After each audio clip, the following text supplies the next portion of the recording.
And we're off in week 4. Dwayne Eskridge elects to bring it out. And he'll be dropped at the 21-yard line. So bringing it out of the end zone proves not a good decision. Loses him about 4 yards.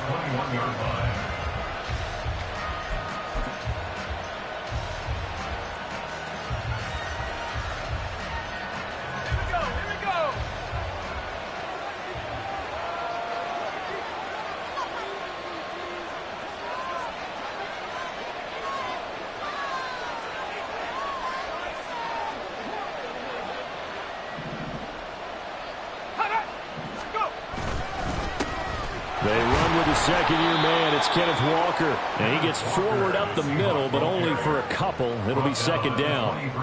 You talk about this Giant defense. They were excellent in that win over the 49ers last week. One thing you always look for when you're evaluating a defense, how opportunistic are they? How many takeaways do they get?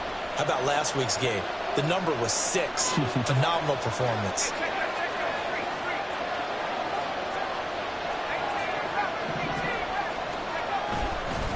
Sticking with Walker on second down.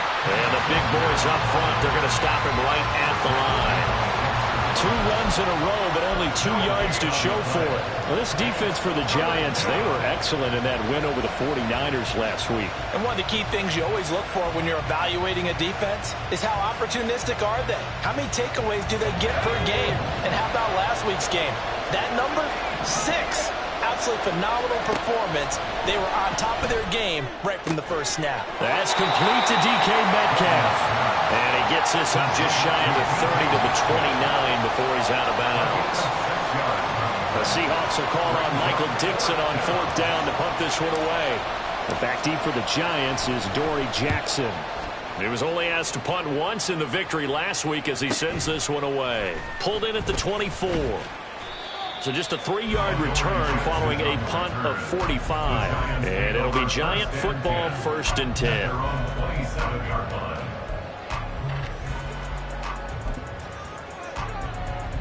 Jones and the Giants now with a 1st and 10 at their own 27.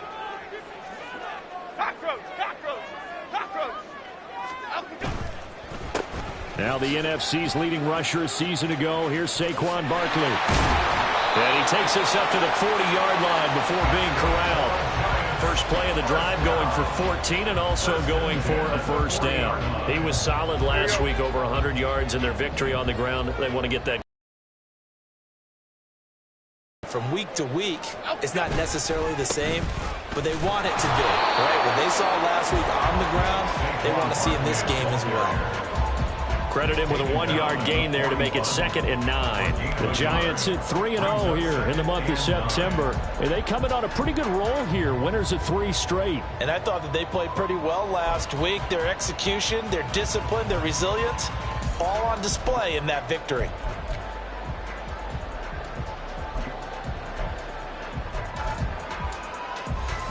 Now we're at the 41, 2nd and 9. Again, it's Barkley. And he'll take this for about 4 up to the 46-yard line.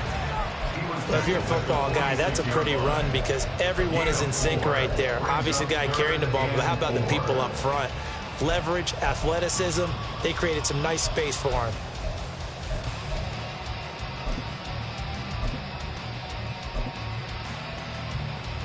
In search of 4 yards here to pick up the 1st down.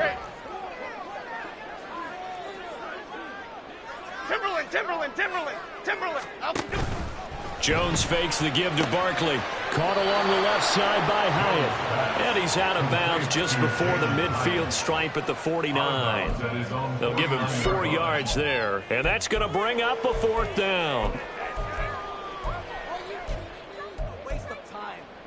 Here we go, hey.